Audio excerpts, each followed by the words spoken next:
Welcome everyone to Titan Esports. It's the Divinity League, and we are on week 6 of the regular season. So only one more to go before we head into playoffs. I'm Caleb Pang. I'm joined with Anti. How you doing this week? I'm doing quite well, Caleb. I mean, anytime that the two of us are casting together, I think it's bound to be a great time. And this time with TPO LMG versus SNC here, it's bound to be an interesting one, right? Because both of these teams sitting towards the bottom of the standings. And everyone knows when you're at the bottom, there is nothing to lose. You can only go up from here. Now, these two teams still technically do have a chance at making it to the tiebreaker, to make it over the playoffs. So you can't just give up at this point, but you got to make sure that if there's a time to make something happen, this is the time to do it. So I'm extremely excited to see what these two teams have in store for us here. As once again, we've seen teams time and time again in the past go from, 0 to hero when they're completely eliminated from playoff contention, right? I mean, if we're going all the way back, I mean, we could even go back to like Team Dragon Knights pulling out Kha'Zix jungle out of nowhere, but it's been a hot minute since that's happened. Yeah, anything really could happen, especially in Divinity League as well. For those that are not familiar, this is Emerald 4 and below are the ranks of these players, and most will be around the Emerald 4 or Platinum range. But we have some gold players sprinkled in here. There may be even some silver players too. And we've seen some of these games, they might have the craziest gold leads, but then they might just lose one team fight and just lose the whole game off of that. So that'll happen, and we'll see. And like Anti said, they are not out of contention yet, but they will need to win this week to have a strong chance at making it into the playoffs. We have 7 teams per group. There's 14 teams in total, so 2 groups, and then top 4 from each group make it into the playoffs. And that should be an exciting time. So a lot of players going for that. Some teams already sitting pretty comfortably, like Monkey Safari. They're 5-0, and we got the pleasure of seeing their match last week. So they're comfortably going to be in the playoffs. The real question is what seeding it's going to be for them, and how dominant they want to go into that. But we got 2 other teams here today, and I'm excited to see how it shakes out too.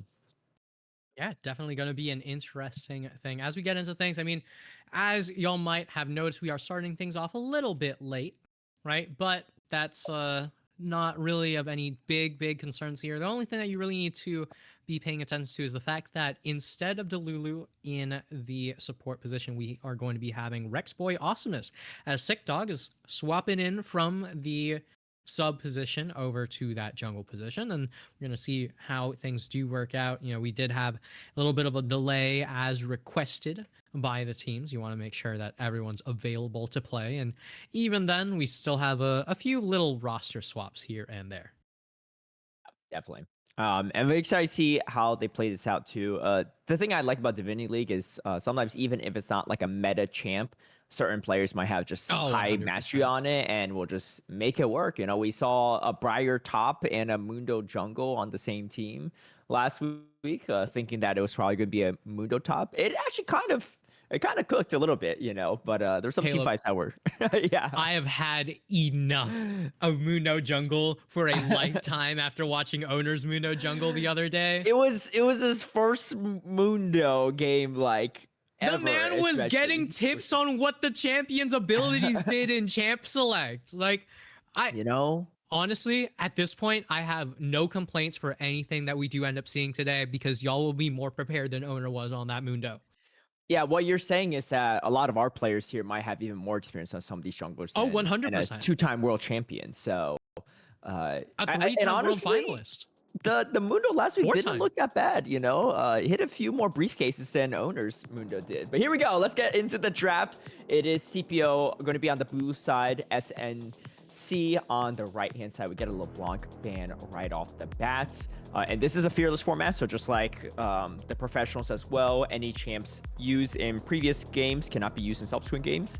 And this is a best of 3. So if it goes the distance, we'll definitely see some interesting picks down the road, and we get a Jinx ban on the side and a Velvet ban too, so definitely targeting maybe some of the player mastery here more than maybe what is meta.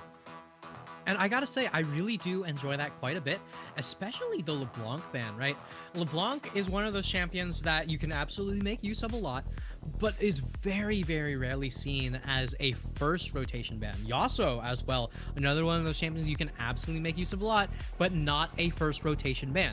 In the meantime, SNC are going to be banning away champions that would absolutely be great first rotation bans, right? These champions that you can just kind of slam into most anything. In the meantime, you know, we see TPOL banning away champions that are very, very clearly target bans and saying, hey, I understand y'all are amazing at playing these champs. We don't want to see you even think about picking these up, regardless of whether or not it would be good for the team composition. Caitlyn going to be taken up on blue side here. And with Jinx off the table, you don't really have anyone to match that range. So maybe we see the Jhin. At the very least, we are seeing the Scion. So it's going to be a lot of tankiness in order to soak up all that damage. And Misfortune actually going to be the champion coming through. Yeah, Misfortune not too bad too. Late game, Caitlyn definitely hits pretty hard, and you're going to need some of that damage, especially if this Scion starts adding some health. I do like the Scion pick early on as well. It just looks really, really strong, even on weak side in a lot of games these days. So it's a strong first 1-2 pick for them, and then we get matched with the Gnar and Wukong. So pretty standard so far. Nothing too crazy that could be flexed unless we see something really crazy in the support role, but unlikely. Yeah, the AP support Gnar come through. No, instead we're just going to be once again getting very, very standard things, right? The Leona going to get picked up, making sure that that solar flare locks everyone down for that bullet time to come on through. In the meantime, we got frontliners on frontliners for TPOL, and I would love to see some anti-support picks here, right? Some things that could take away the supports that will make your life a living hell. I mean, I don't know if Panda plays any Poppy, but Poppy would absolutely be a wonderful champion to take off the table here. Melio's also not bad. The Mel that we have been seeing a lot of at Worlds also going to be taken off the table here, which, to be fair, into bullet time, I don't hate it. Yeah, I think it's I mean, and it's got solid range. They do need to ban out some of these AP champions for sure. I wonder if we go for, you know, a very aggressive bot lane for the side TPO, you know, maybe like a Lux, maybe a Calm or something with crazy poke, right, to really abuse the range. We get a Malzahar pickup. This is interesting. Not something you see super often, but you could lock down some targets though with it. Oh, Swain. Okay, that's probably a mid lane Swain, but I mean, it is possible as a support. For sure. I think it wouldn't be bad because you have so much. Oh, and we get it is Nivea. a support Swain. Okay, support Swain. There's a small chance it could be a Nivea support, especially in Divinity League. I don't like a Nivea support, please. It's probably a Nivea in the mid. Yeah, and Nivea looks really solid too. But as someone who plays both of those champions, please put the Swain in the support lane. Yeah. Right. So in the meantime, we are going to be getting the Shyvana coming on out here. I'm actually really interested in how this one works out, because if you look at the lanes, right? So Malzahar's not really going to be able. Actually, hold on. This was a Nivea picked into the Malzahar, right? So pre-6, Malzahar is going to be able. No, put the cat back on the camera. Sorry, no. I'm scared she's gonna hit the keyboard and like disconnect me.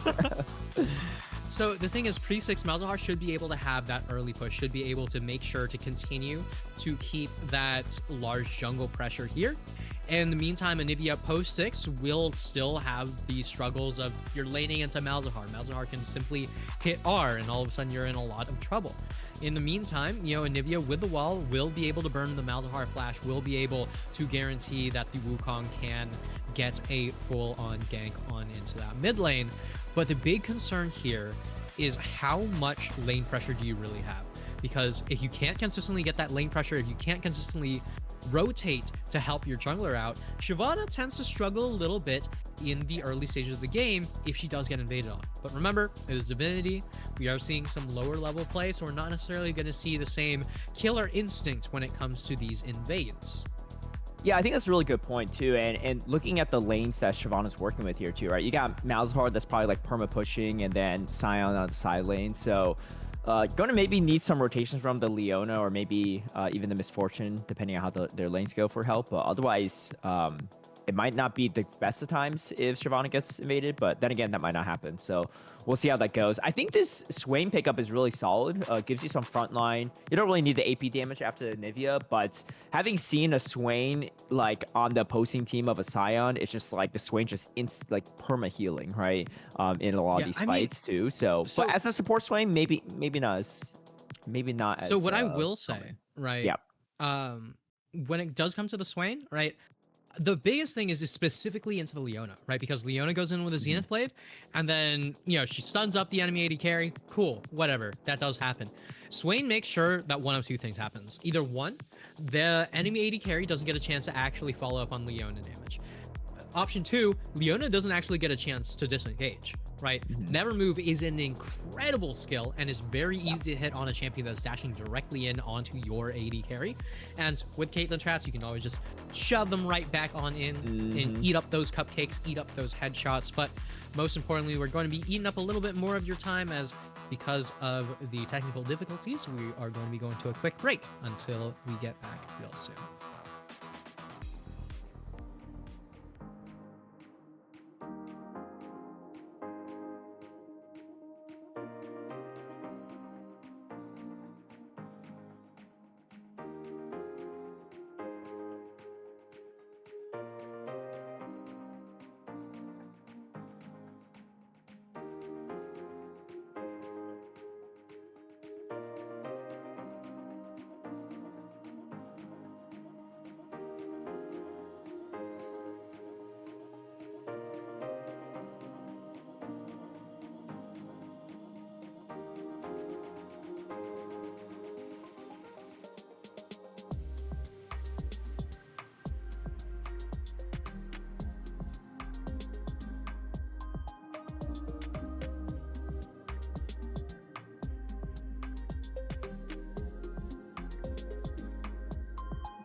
All right, welcome back. Thank you for your patience. And we are into game number 1 here. It's going to be TPO versus SNC. TPO on the blue side. We got a little dance off going on here with Shyvana. But here we go. I'm very excited to see how this plays out too, as we see the lanes are what we expect them to be, which is good.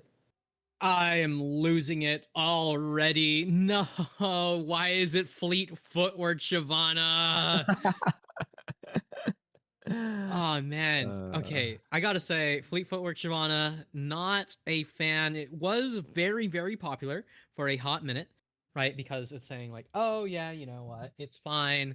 We can just go ahead and start with the Spear of Shojin, go into the Leandries, go ahead and go all like these crazy little hybrid stuff. And I'm just saying there, like, you don't need the Fleet Footwork to go through. Either way. We're going to be getting a few trades in the mid lane already. Just trading auto for auto, and Anivia might have a very slow auto attack speed, but at the very least, you know, you can still get all of those autos in with that auto attack range. Yeah, I think some of the nameplates might be a little bit off here, but I believe that's Rexboy actually on the Shyvana and the Lulu on the Leona. But other than that, I think everything else looks, for the most part, okay here, as we see our lanes play out here. But I expect to see a decent advantage for the spot lane on the side of TPO, especially with that extended range from the Caitlyn. But Misfortune is not the easiest champ to bully as well too with that Q range, so maybe okay. But you can see the Mouths are already taking a slight advantage in this head-to-head versus Anivia, but Anivia does have that egg to keep themselves alive. Yeah, and in the meantime, in bot lane, we are going to be seeing the continued trades here. Now, one of the big things with the Swain that you always have to pay attention to as Leona is if you do Zenith Blade directly in onto Swain's AD carry, Swain will guarantee that you never actually get a chance to leave. So you better be winning on that all in. In the meantime, Lord JK and Phallic Phenom are just going to continue to trade up in that mid lane. At the very least, Anivia's Q will guarantee that you can get that stun onto Malzahar even through that passive, but the trades in the bot lane are just hurting so bad here. And as we know, Sick Dog in the jungle on the Shyvana should be doing just fine here. We're getting some heavy trades up in the top lane, though. Yeah, it looks like the nameplates are correct there. So that's my mistake on that. Thank you for the clarification here, as we are seeing Shinobi going for the gank here. Unfortunately, not laying the spells yet. Then removed, though, does land onto Leona, and now Leona is chunked quite a big. Rexboy might be in trouble, but this Wukong is quite low. But the first blood does go over to Panda Boat on the Swain, and Shinobi getting out just in the nick of time, even after that ignite. Yeah, even after the ignite, it's just barely not enough Shinobi able to flash out just in time with that Wukong here.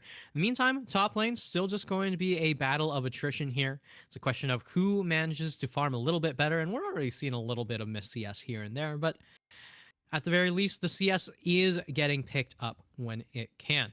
Lord JK and Phallic Phenom still looking to trade bit by bit as the Malzahar has the current early push here. Shyvana gank this early?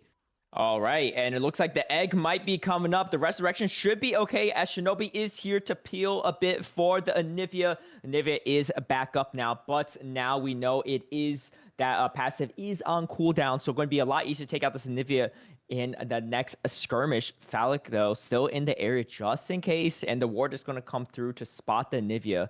Phallic going to stop the back for a time being. Does get stunned up as well. Taking a good chunk of damage as well. Is in trouble. Crystallize comes out to slow down Path. Do we get another kill going over the TPO? Not quite. Out of mana is going to be Lord JK. So going to push the Malzahar quite a bit. So getting a decent trade there. Getting the flash as well, which is kind of nice. Or actually, no, the flash was not actually even used, as kills exchanging pretty aggressively with Lynxie there.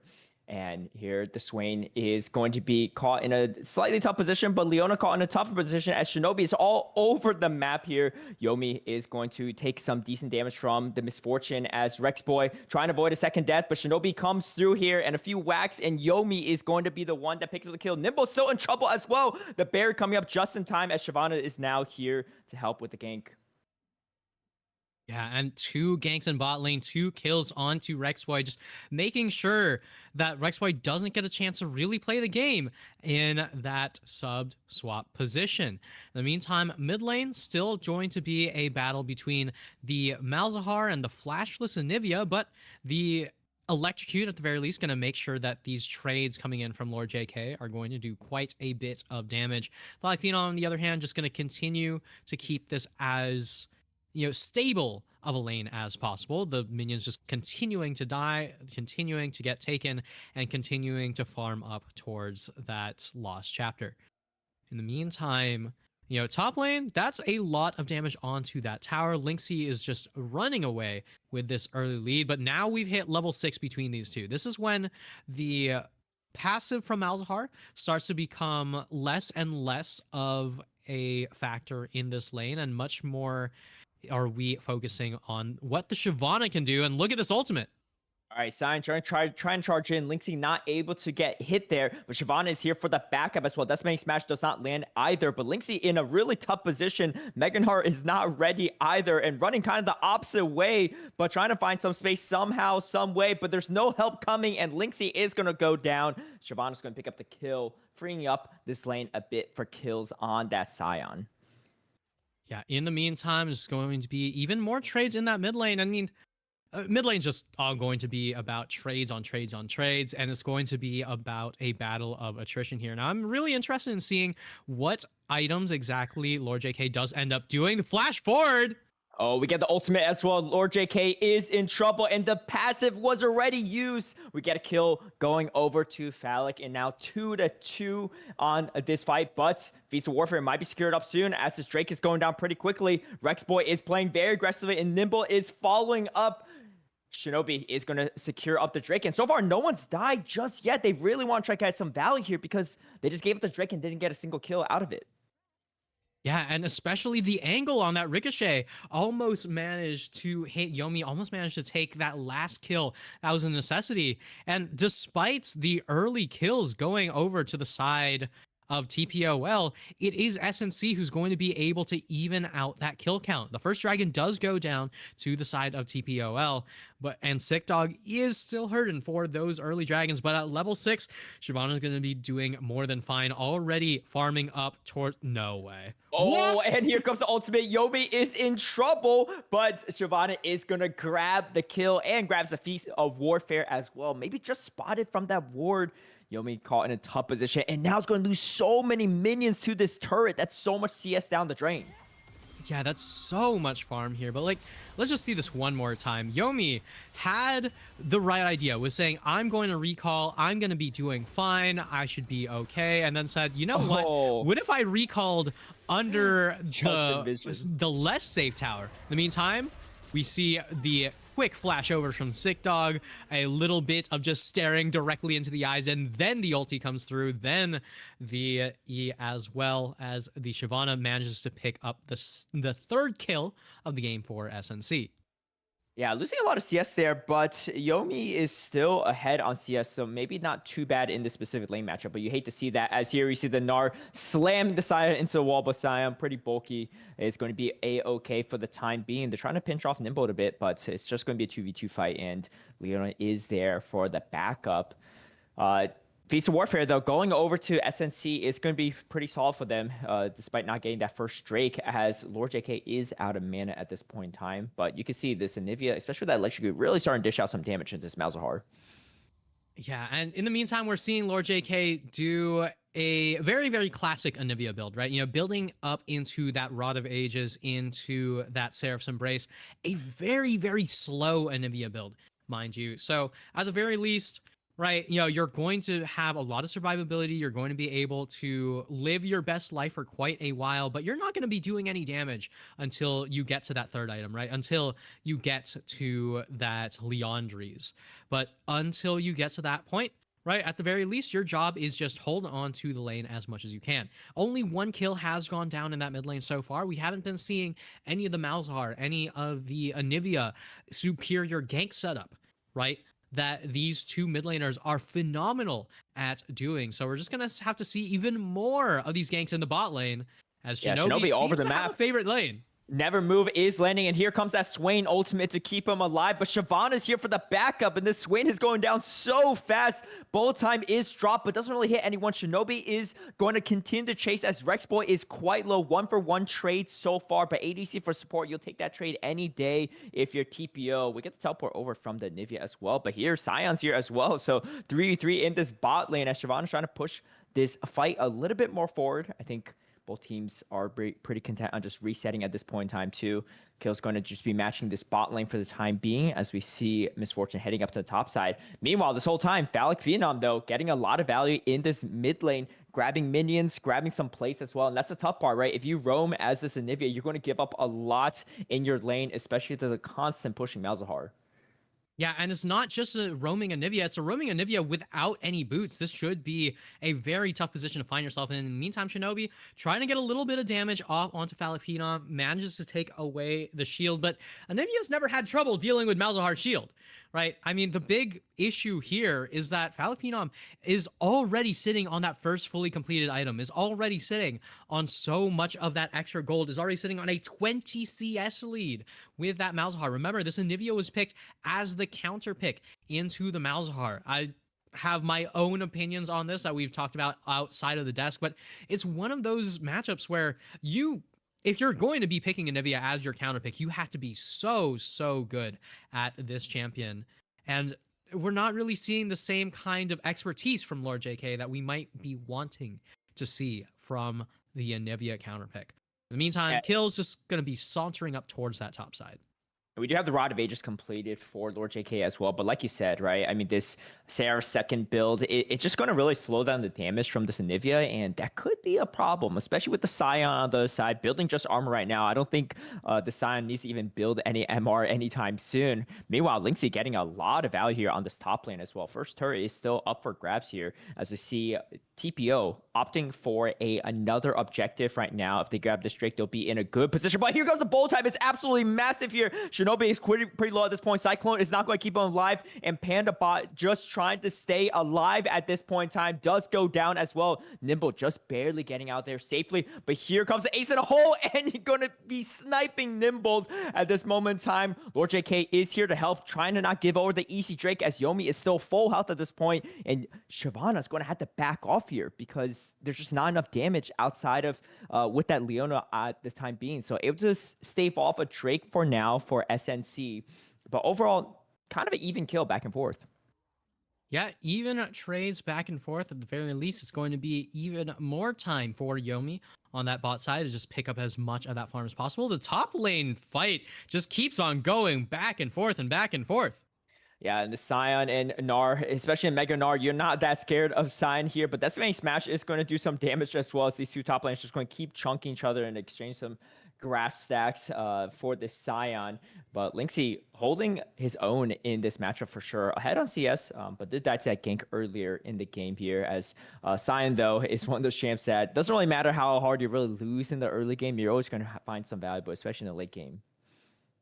Yeah, I mean, especially if you take a look at SNC, right? They've already picked up the feats of warfare. That early, damage coming in onto the Scion didn't even turn into any kills. Shinobi might be in a little bit of trouble here, but we're just going to be seeing the constant dance around the dragon. We already know how much Shyvana loves those dragons.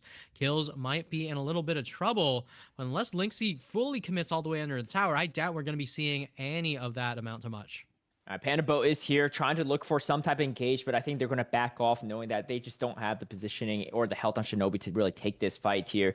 Linksy stopping kills back earlier was pretty big as well, too, because this is going to make it really annoying here for kills in late game. Do we see Linksy try to stop the back again, just opting to just stay for a time being? But this could be first turret going over to Linksy if kills goes for the full back. Teleport is not ready yet, but should be up in a few seconds. I think, kills trying to hold off this defense, but does go down as we see Linksy taking the 1v1 kill off the back to stopping that back to set things up. And now it's just going to continue getting more valuable in this top lane. Continuing to get more and more value out of this Gnar pick. A lot of the times when we have seen the Gnar lately, it's the counter pick into these tanks, right? The Ornn, the Scion, right? These big, beefy frontliners that Gnar can just bully so repeatedly with that Gnar, range auto attacks as the mini Gnar. And this is the first time I'm really seeing it come to fruition, right? Linksy just playing beautifully on this little Yordle here, trying to make Kills' life a living hell and succeeding quite a bit. In the meantime, Panda Boat is going to be building up towards that Rylai's Crystal Scepter. The Never Move going to be able to land. That's absolutely huge, and Swain is a problem right now. Nimble cannot get out in time. Leona was warding and stepped a little bit away from the ADC for the time being, and that's going to be a kill going over to the bot lane of TPO. TPO's bot lane looking pretty strong at this point in time too. The Caitlyn very ahead on CS, ahead on a kill as well too, and even the Swain has some gold to his name. Yeah, I mean, I gotta say, Caleb, right? That's a very, very bad position to find yourself in as a support, right? You tell your AD carry, hey, hold on. Doesn't matter what you're telling your AD carry. Your mid laner's already going down. Lord JK saying, you know what, I do have enough damage to take this fight, and does take the 1v1 fight against the Malzahar. Malzahar even having to burn the flash there, which is a little bit unfortunate.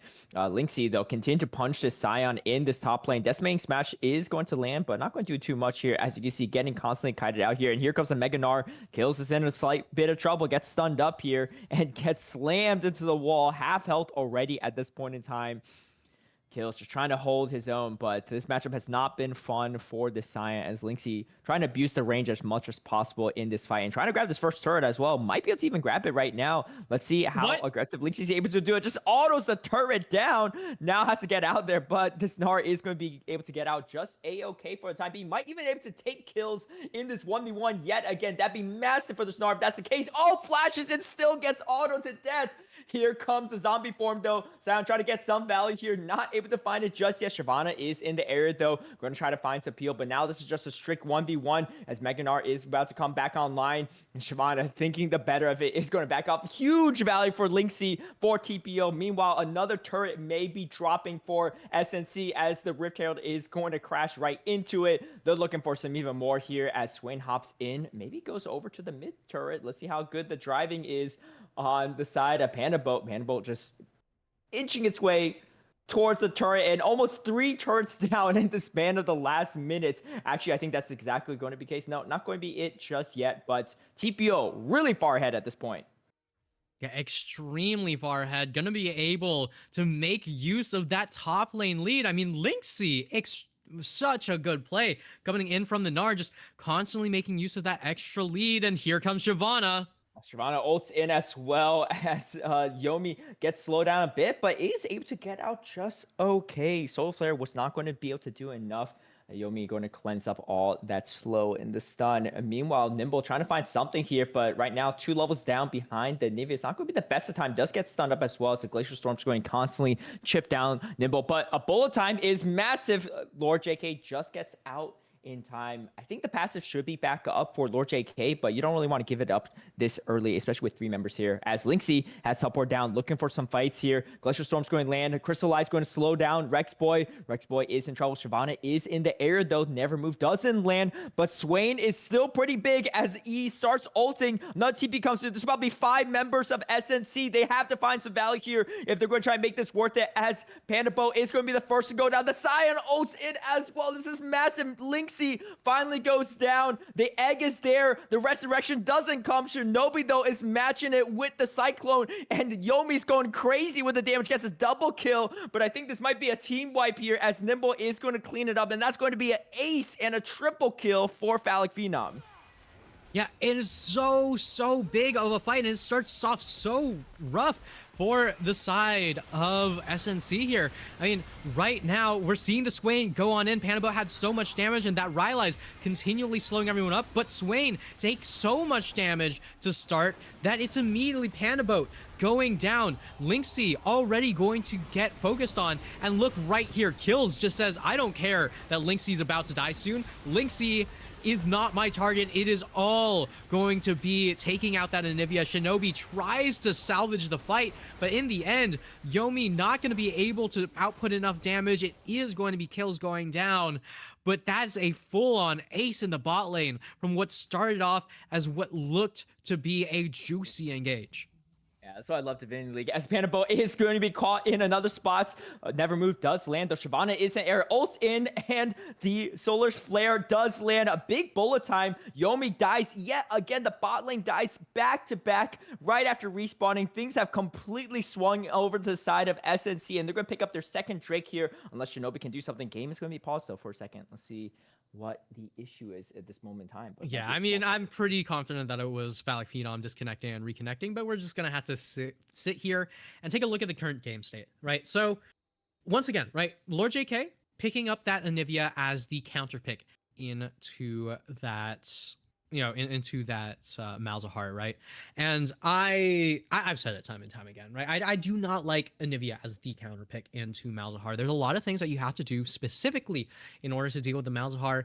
And Rod of Ages, don't get me wrong, it's a fun build. I like it a lot. I am very happy having a Rod of Ages on the Anivia, as long as I can guarantee that I'm getting over to that late game, right? If you are playing Anivia, you can never let your mid lane tower go down. The biggest strength that champion has is the ability to trap your opponent into a lane and make sure they don't have a chance to do anything. If you're roaming on Anivia, you need to make sure that you're not losing minions, you're not losing tower damage, you're not losing out on much here. Instead, we saw a little bit of early roaming from Lord JK, and the roams themselves ended out doing a decent bit of work, but with no minions, you end up losing a few tower plates. Without a few tower plates, you end up losing out on the gold lead. And without that gold lead, you end up losing out on taking down Phallic Phenom's Malzahar here. And 4, 1, and 2, sitting on 2.5 items here. This Malzahar is becoming a problem as the game goes on. I believe that's going to be a Riley's Crystal Scepter finished up soon for Phallic Phenom, as we've already seen both of the burn items being picked up by the Malzahar. So we're going to be able to even up the move speeds across the board, as everyone on planet Earth is slowed up by both the Anivia and the Swain for the side of TPOL, but the Malzahar Malefications should be a very good applicator of that Riley's on SNC. Yeah, I really like that play too from Phallic Phenom to, ult the Linksy, the Gnar, because the Gnar was causing so many problems. And honestly, Linksy still played that fight pretty well, right? Was able to, shove the Scion and I think the Malzahar towards the turret to get some additional damage, but just the 5-man dive from SNC, which is crazy there too. They just all collapsed really quickly, and kills just, ulting in as well. Everyone just diving down onto that Swain, and the backup just didn't come in time there. So really great adjustments from SNC, because they were definitely behind at many points, behind on objectives and turrets as well, but able to even up things quite a bit. And I think did they get a little bit I of a think gold lead? Yeah, they've already got the feats. Yeah, they got the feats as well too. They got feats of strength as well, so that's pretty massive. And the team SNC is definitely going to scale in the late game as well too. So the real question is, do they have enough damage to take out the tankier members of SNC before it gets too late? I will say it's very hard to siege into a Nivea and a Caitlyn at the same time. Oh yeah. Honestly, with the Swain as well, with the Never Move, like it's going to be a really hard game for SNC to end, unless they really win a bunch of team fights down the road to snowball their lead to insurmountable ways of TPO for coming back. But if you have a Caitlyn on the other side or a Nivea, even with the goal lead, it's not too hard to hold off against opposing enemies just at your base. Yeah, I mean, one thing that I will say, right, is, so if we're going to look at statistics, right, Anivia is one of those weird champions that has a much lower win rate the longer the game goes on. But that's not because Anivia is one of those champions that are bad as the game goes on. It's because she's one of the best champions of the game at stalling out these kinds of games, right? These kinds of games where you're down, your team scales, the enemy team scales, and you're saying, well, it doesn't matter who scales. I'm going to make sure we're stuck here until we all scale. Right. And if you do manage to get over to that 6 items, right, you've got a Caitlyn, you've got a Gnar, you've got a Swain, you've got a Wukong. Like, I'm literally just naming champs on your team here. But the big thing is they've got lots of AoE, they got lots of damage, and they've got lots and lots of ways how to siege these fights, right? But in the meantime, Phallic Phenom getting owned by Vanguard for a little bit. But, I mean, all I'm saying is, if you see how well this Malzahar has been playing this game, I don't know. That not normal. Check him computer. Yeah, having some connectivity issues. We'll get back to action as soon as we can. But that's an interesting stat line. But I think that does make a lot of sense, right? The longer the game goes on, maybe more correlated with more Nivea losses. My guess is because the games are going on so long, the team with the Nivea is already on the losing side, right? So Yeah, I mean, like even you though it's can hard to stall the siege losing into it, games. you can stall the losing games. Yeah, just because you have a Nivea doesn't mean that long games will always be in your favor. It just usually means that the games will tend to be on the longer side. So. Hmm. We'll see how that goes. But yeah, I do I'm think just calling it now. We are in yeah. for the long haul. Okay. Yeah, we'll see. I mean, I'm sure the Scion kills will definitely appreciate that too. And the Gnar is not running grass either too. So this game is going to get harder and harder, I think, for TPO as things continue. But looking at the items as well, I mean, I think things have kind of evened out a lot more on that bot lane. I think Yomi should still be a little bit more ahead, but nothing Hmm. too crazy, right? And there's just so much damage on the side of SNC that even without the misfortune, you can still do quite well. So we'll kind of see how it goes. Yeah, definitely gonna have to see how things do go, and we're still sitting here trying to see how it is the match is going to go. And I gotta say, Caleb, I I still have no idea how to feel about these team compositions, right? I don't want to be mean. Um, so I'm going to refrain from being too crazy with it. There's a lot of champions in this game that I actually enjoy a lot. I enjoy watching them, I enjoy playing them, but I enjoy them a very particular way because they have to be played very particular ways, Hmm. right? And these players right now, you have to think to yourself, are you playing to your win condition, right? Are you playing to avoid your opponent's win condition, right? And these two are very different questions because one of them says, this is how I win. This is what it is that I need to do in order to make that happen. On the other, you're being pulled around by your opponent, right? You're saying I know what my opponent wants and I'm going to try to deny it from them, but it doesn't actually set you up for your own win conditions here. So right now the big thing is SNC, they need the dragons, right?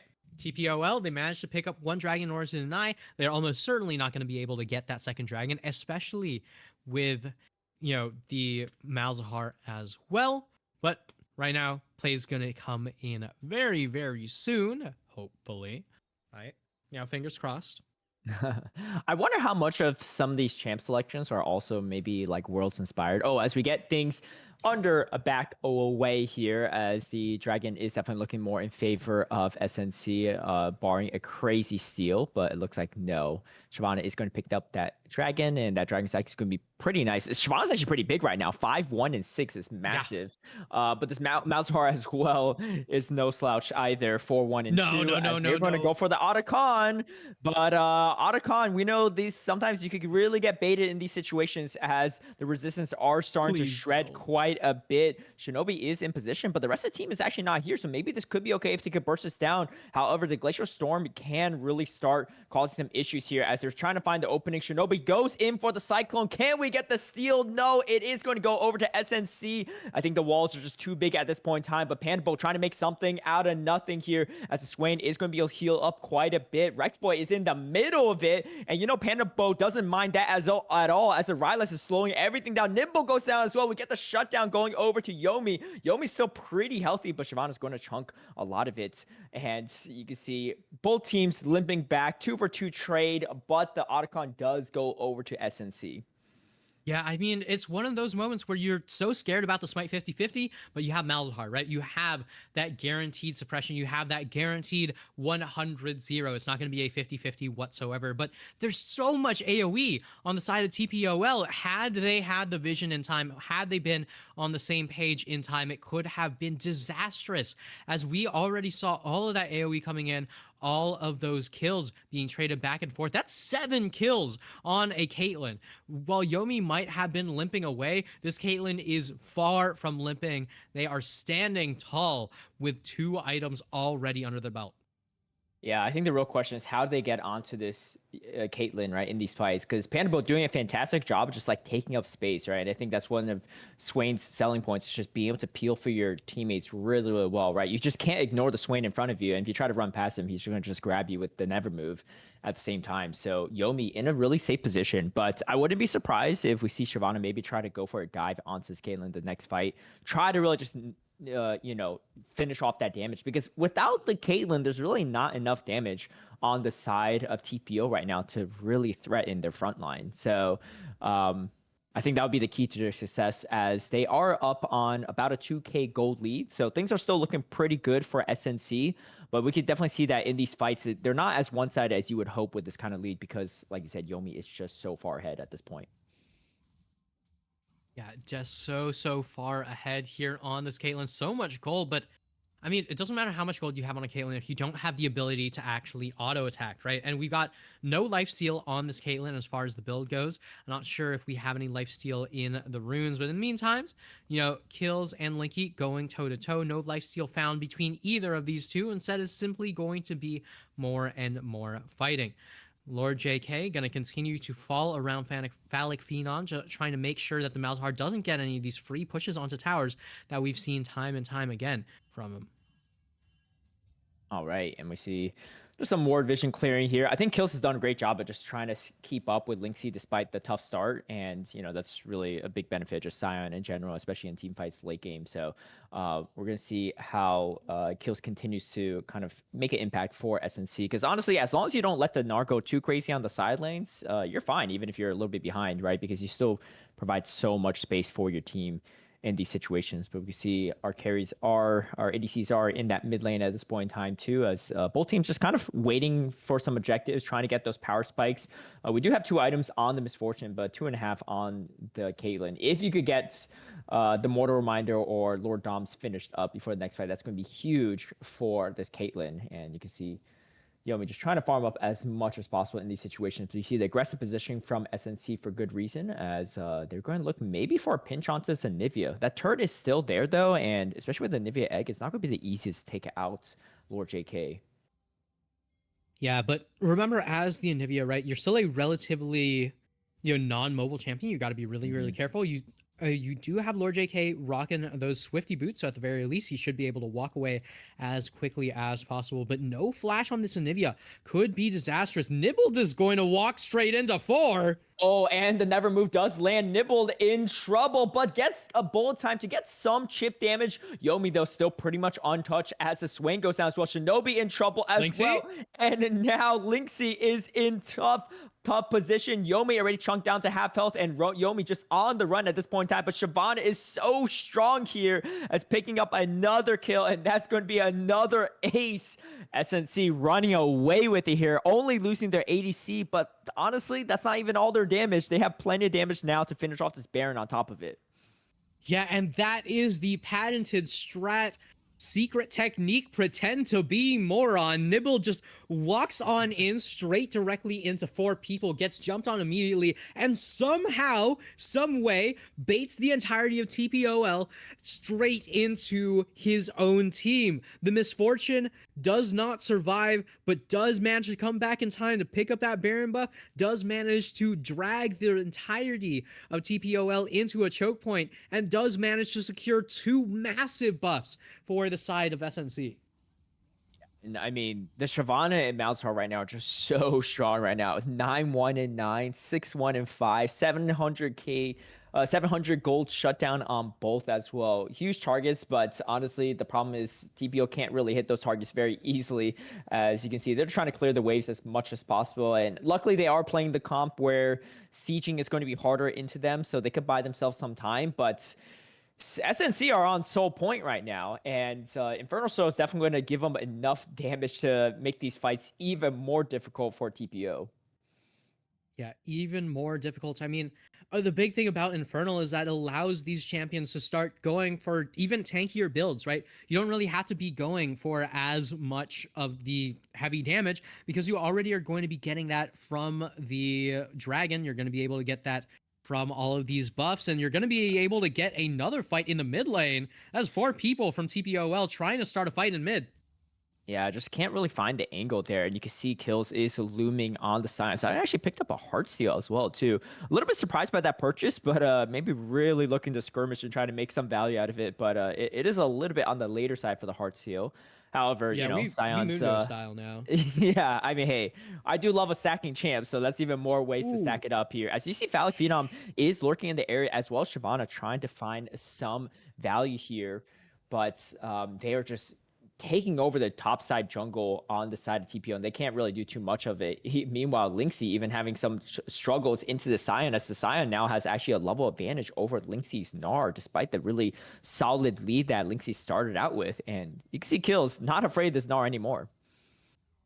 Yeah, I mean, sometimes it's a matter of lose lane, win game, as we're seeing Kills not the one getting jumped on. Instead, it's going to be Rexboy Awesomeness. And this is the Leona, right, who got taken out twice in the early game. Had so much damage being poured directly on top of him. But in the end, it's Nibble going to just barely stay alive. Let's look at Shinobi. All right, Barrier going to keep Nibble alive for the time being. Bullet time is ready, but you got to find the right position to put it down. Otherwise, Piltover Peacemaker could just snipe you out. As the skirmish going to continue in this side. But again, this is the top part here. As you can see, Shinobi looking for the misfortune. Maybe going to settle for the Leona instead, as the Cyclone is going to come through. And here comes the bullet time. Shinobi caught in a tough position. Rexboy is going to take the kill, but the Wukong does go down. Shyvana, though, in a little bit of trouble. We get the shutdown going over to Yomi. That's huge. 1,000 gold in the pocket of Yomi. He's already on 3 items. This is not who you want to feed the gold to, but meanwhile, the turret is going down. Rexboy trying to find the grab there, but not able to do it, as Rexboy is going to have to run at this point in time. Linksy on the chase. Doesn't have enough health to play with this, but TPO stay alive for the time being, and losing the Shyvana there is going to be a little bit tragic here because we don't have a jungler in this situation. Going to be about 10 seconds apart from Shinobi. Yeah, I mean, at the very least, right, you're not going to be losing out on any big smites, right? Because that dragon going to be coming up in a little close to, 100-ish seconds here. But the big thing, right, going into that fight is understanding, wait, this Shyvana might be very fed, but this Shyvana is not going to be any more tanky, right? It's just going to be damage on damage on damage. And the Infernal Soul does allow champions to build more tanky while still doing a lot of damage. But what it also does is it means that champions that are already high damage dealers are going to be able to straight up one-shot the damage dealers in that backline. And we're seeing Yomi's build right now, still no lifesteal insight, no survivability insight, simply says, I don't really care about that. I simply care about outputting damage. Let's go pick up a rapid fire cannon. Let's go pick up a Phantom Dancer, right? Any of these big ticket items that allow you to get to that 100%. Oh my God, never mind. Ooh. Who cares about 100%? That is almost 100-0 on the Shyvana had the flash not been up. Yeah, we see both top laners skirmishing a little bit. Their TPs are up in case they are needed for a fight in the bottom side. Meanwhile, they're just going to keep skirmishing, and this is really going to benefit the Scion quite a bit. You're going to be stacking the Heart Steel and so much more. Here comes the Bolt Time, though, doing a good chunk of damage as Rexboy is in trouble. The Rexboy does go down. Yomi started to output some crazy damage at this point. Nimble is not long for his world, but here comes Shyvana trying to 1v4 and not able to do it. The Piltover Peacemaker does snipe down the Shyvana, and at this point in time, too, things are really starting to turn things around for TPO. Kills is in the area already at half health, though. Here comes the ultimate, knocks into the Swain and gets the decimating smash as well. And now they just get 2 kills back over, so things swing way back over to SNC as well, getting a little too greedy for the turret. But you cannot forget Phallic Phenom still has a lot of damage up his sleeve. However, this is 11 and 4 Caitlyn we're dealing with now, and has 4.5 completed items. Yeah, I mean, it's one of those moments where you don't expect the crazy, ult in coming in from kills, especially into an Anivia, right? I mean, Anivia has the wall, has the ability to just stop that right in its spot. But if you don't have the wherewithal, if you don't have the awareness in order to go do that, you don't really want to make that happen. And in the meantime, Shinobi just gonna walk up, contest this dragon. There's no smite on the side of SNC. This is a guaranteed infernal take for TPOL, and there we go. No dragon for SNC. Oh, and we get the flash net as well, too. And kills goes down. We get that shutdown going to Yomi, which again, not the champion you want to be giving these shutdowns to. Already level 15 on this Caitlyn, trying to dish out a little bit more damage as Infernal Drake was going to go over TPO.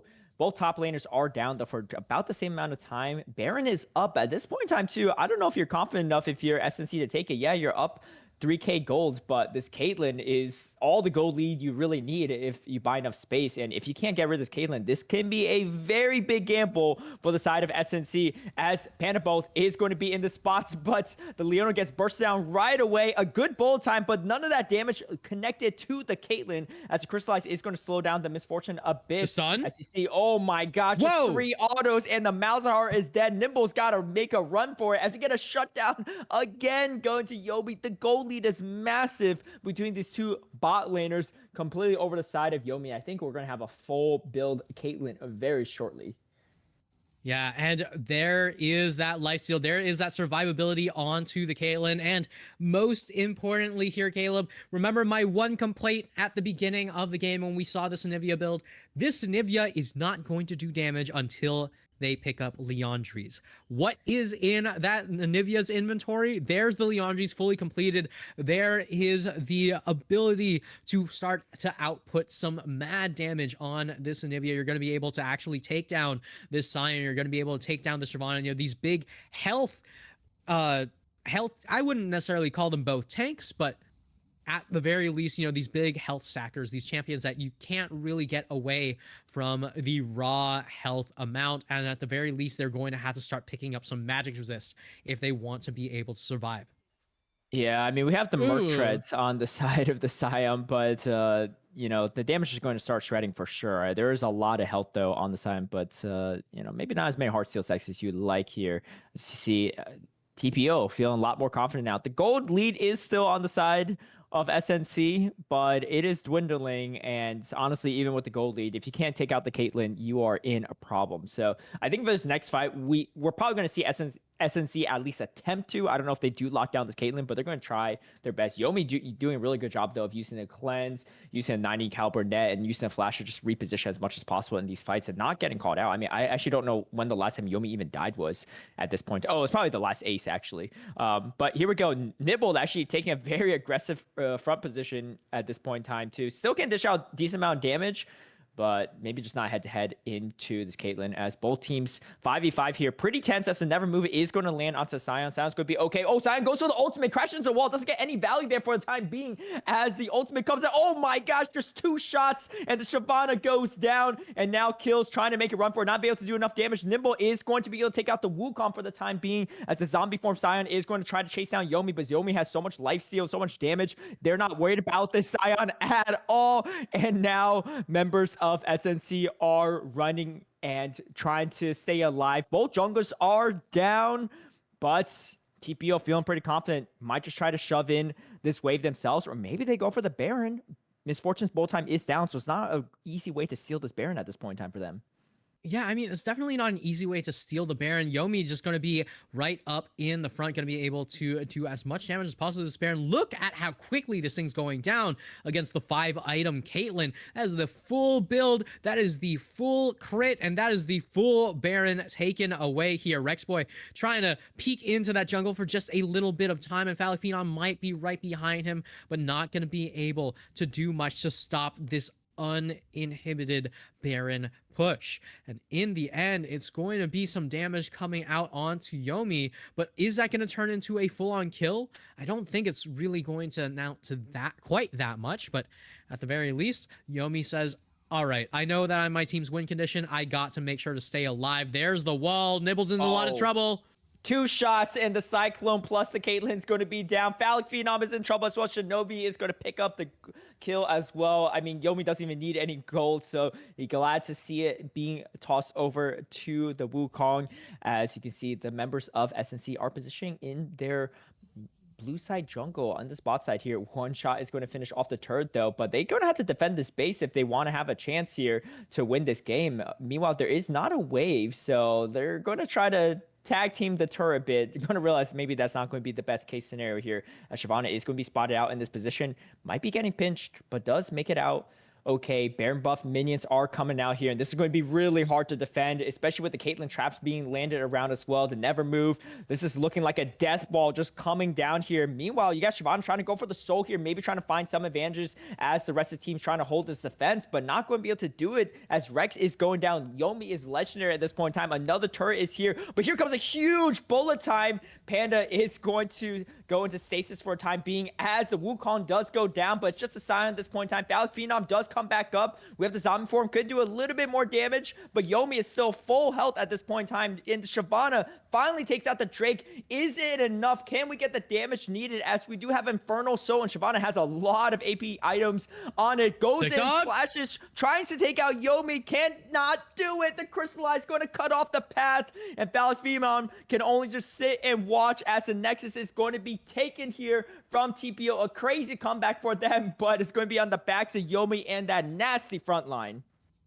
Yeah, an insane final push coming in from TPOL, and with just a little bit of time left on that Baron, gonna be able to sweep through, take the towers, take the base, take game number 1 out from underneath SNC. It was looking so dire for them towards the early game, towards the mid game, but the later the game got, the more gold Yomi started picking up, the more damage their teams began to output, and the more these frontliners managed to make their backliners shine.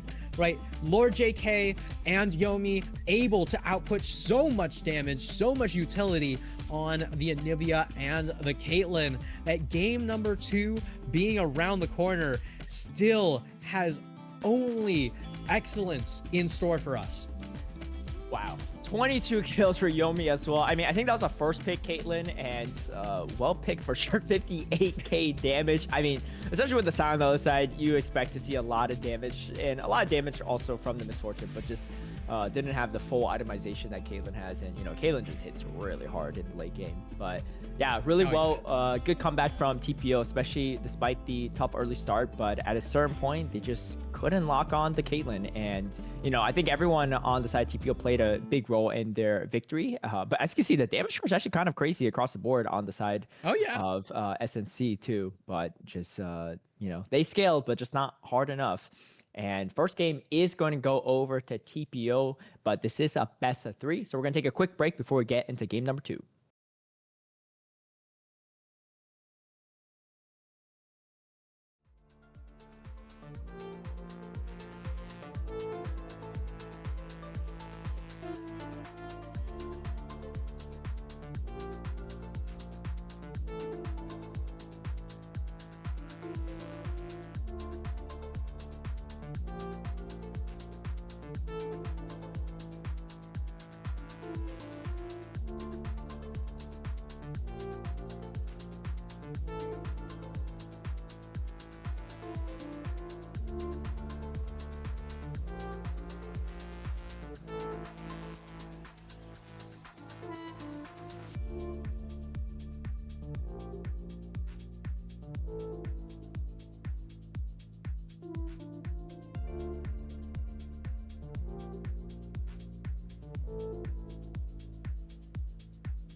550 on the 5 sticky, come get high with me, that's a deal, right? Ride with me if you ride with me, you can slide with me if you feel like 550 on the 5 sticky, come get high with me, that's a deal, right? That's a deal, right? That's a bet, right? That's a bet, right? That's a deal, right? That's a deal, right? That's a bet, right? That's a deal, right? That's a deal, right? That's a bet, right? That's a deal, right? That's a deal, right? Ay, coming down like precipitation. I ain't never met a limitation. Hater plotting my elimination. Gotta go to Google for the information. I'm a superstar, so I gotta shine. Top dollar be the bottom line. Bottom feeding niggas out of line. Turn your heart rate to a dotted line. Yeah, my zodiac probably dollar sign. Got the energy to win it, my nigga, I'm feeling great. Got a date with destiny, focusing on my fate. I don't give a fuck what you rapping, you been a fake. I'm everything that they ain't, it can't be, it won't be. Wanna see me fall, I can't go, I won't leave. Coming from the block with plain clothes and police. Straight up to the top with bankrolls and rollies. Ride with me if you ride with me, you can slide with me if you feel like 550 on the 5 sticky, come get high with me, that's a deal, right? Ride with me if you ride with me, you can slide with me if you feel like 550 on the 5 sticky, come get high with me, that's a deal, right? That's a deal, right? That's a bet, right? That's a bet, right? That's a deal, right? That's a deal, right? That's a bet, right? That's a deal, right? That's a deal, right? That's a bet, right? That's a deal, right? That's a deal, right? Ay, 12 can't really stop shit, so I'm still pushing like a mosh pit. Ice dripping, think I'm hot shit. In a yellow bucket with the mop stick. I've been jugging jams like wholesale. Everything must go sell. Hitting bitches with the old well. Need 100 million on the low scale. On my worst night, I'm the best nigga. Wouldn't mess with you, couldn't cap to him. Homie spotted me like 700, brought 1100 right back to him. If I can't do it, then it ain't real. I just make dollars, I don't make deals. I've been going hard in the paint, still blowing kush clouds till I can't feel like. Ride with me if you ride with me, you can slide with me if you feel like 550 on the 5 sticky, come get high with me, that's a deal, right? Ride with me if you ride with me, you can slide with me if you feel like 550 on the 5 sticky, come get high with me, that's a deal, right? That's a deal, right? That's a bet, right? That's a bet, right? That's a deal, right? That's a deal, right? That's a bet, right? That's a deal, right? That's a deal, right? That's a bet, right? That's a deal, right? That's a deal, right?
Welcome back, everyone, to Titan Esports Divinity League. Week number 6, the second to last week, and we have TPO versus SNC. TPO already up 1-0 after quite the comeback. I'm Caleb Pang. I'm joined with Anti. And what are you looking forward to for game number 2? Honestly, as far as game number 2 goes, I am looking forward to some more crazy fun little picks, right? Because we've already seen Shinobi's Shen being taken off the table. We saw the Lord JK's Malzahar immediately taken away. I mean, rule number 1 of competitive League of Legends, don't let one tricks have their champions, right? And I am always going to be down to keep that rule alive. Now, this time around, right, SNC have the ability to choose a side. I'm not sure which one they've chosen, but I would love to see that swap into blue side if you are going to be looking to take away these specific champions from the enemy side. In the meantime, TPOL has always been taking away these comfort picks, right? We've seen the LeBlanc get taken away. We've seen the Yasuo get taken away, and both of them in first rotation, right? They know that, you know, Phallic Phenom able to make use of those, you know, high power backline diving champions. So you're just going to try to get rid of them as quickly as possible. The Caitlyn first pick played out beautifully in that last game on Yomi, but I don't know if you've quite got an AD carry strong enough to first pick blind 2 games in a row when you got Fearless Draft to really pay attention to. Yeah, definitely. I mean, you know, the range on Caitlyn is always going to be, you know, a problem for the opposing team. And I think this is one of the things where you can really take advantage of in Divinity League is that, you know, maybe the opposing ADC doesn't have mastery of all the possible ADCs that are, you know, relevant and could put up a fight against Caitlyn. So it does cut the pool short a bit. But hey, the first pick, Caitlyn, did pay off quite handily for TPO, and now they are 1 game away from taking the series. SNC does have to win this one to force a game number 3. And as a quick reminder on the standings, so TPO is at 2-3, and then SNC is on 1-4. So this is kind of a must-win game for both teams to have any contention at the playoffs, and obviously even better for TPO if they are able to get it. And let's get into the draft underway. It is Fearless, so all the previous champions from the last game are no longer eligible. So good news for SNC is they don't have to see the Caitlyn again. But no Mumu either. Yeah, they will be having they'll be on blue side with the first pick, and we get the Mumu banned out right away. LeBlanc, my guess is probably the Jinx again, as a lot of these are targeted bans towards the opposing player. And I think, hey, if Yomi's good on the Jinx, or good on the Caitlyn, probably is pretty good on the Jinx too, as we get the Shen banned out as well. Standard bans as we saw from the last game. Yeah, I mean, right now we do still have the Yasuo and the LeBlanc getting taken away here. Honestly, I'm interested to see what it is that you do ban at this point. I'm guessing it's going to be the Jinx once again, since you are going to be on that red side. But Urgot going to get banned out on SNC. What exactly is it that they're going to take away here? The Bel'Veth, once again, right? Same thing that we saw from TPO on that last time. No Jinx ban for SNC. Almost maybe you go for Jinx here. Going to be taking it.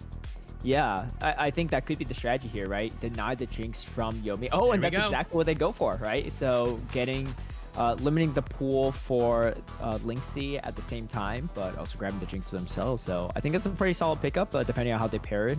You know, I think Jinx, we'll see. Oh, we get the Kai'Sa pickup. Okay, hyper carry for hyper carry.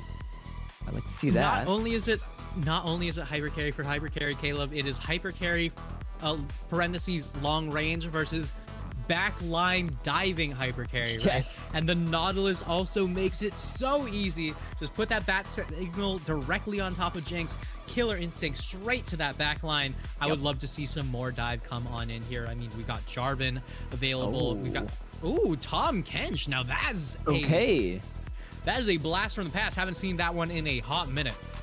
Yeah, it's you know, especially, I mean, it's unlikely going to be anything but in the support role, but I do think that's could be a solid peel, right? You just eat up the Jinx if everyone's diving on the Jinx and spit her out somewhere else. We're gonna have to see if that plays out favorably or not, but yeah, like you said, we don't see Tom Kench very often. We get the Lissandra pickup as well, met by the Mel. Okay, looks like one team is watching T1 a lot these days. But yeah, the Mel though, it does have some solid range, right? So can do some reflecting as well into the comp for SNC. I mean, a lot of skills reflect so far too.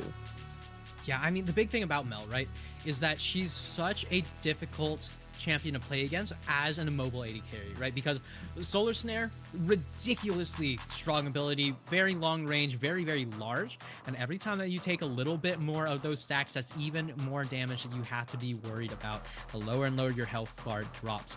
But right now, the Mel on the table here, they're going to be taking away 2 backline divers, which honestly, if you have a Mel, you want to take away as many backline divers as possible, because the big thing is in Fearless Draft, when Mel is on the table, right, that is the moment that happens is when all the backline divers are taken off the table. So no Jarvan, no Kiana. Xin Zhao is still available for the side of SNC. We're going to be getting the sets. Okay, all things are right. getting spicy here. I do like to see a little set here or there, and that orange could definitely be crashing down a bit if you do pick him up. But, I mean, Ornn, very safe, right? Great front line for the side of TPO as well. Oh, we get the Kindred. Okay, I mean, a lot of carry potential on the side of SNC at this point. I mean, everything's doing damage here. Even Tahm Kench should dish out some damage, especially if you get those hearts. Wait, hold on. What's going on? We get a Blitzcrank? What is happening right now? It's not in this jungle. Yeah, this is, okay. Hold on. I'm super excited to see. Wait. Yeah, 100%. There it is.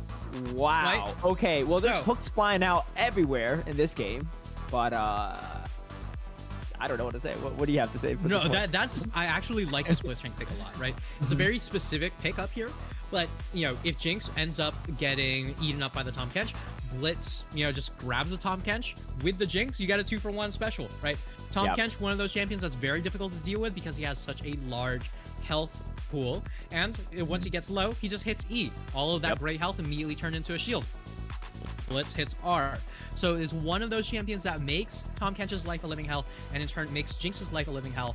And most importantly, it means that their engage is not gated by the ability to run into the enemy team. Their engage is gated by the ability to pull the enemy team in and get those early picks, right? Blitz does incredible into the set shield, does incredible into Tahm Kench, make sure that Kindred's Lamb's Respite is not nearly as powerful as it could be. The one thing you have to be worried about, don't pull the Lissandra. Please do not pull the Lissandra. Whatever it is that you do, right? Don't pull the Lissandra. Don't pull the sets, right?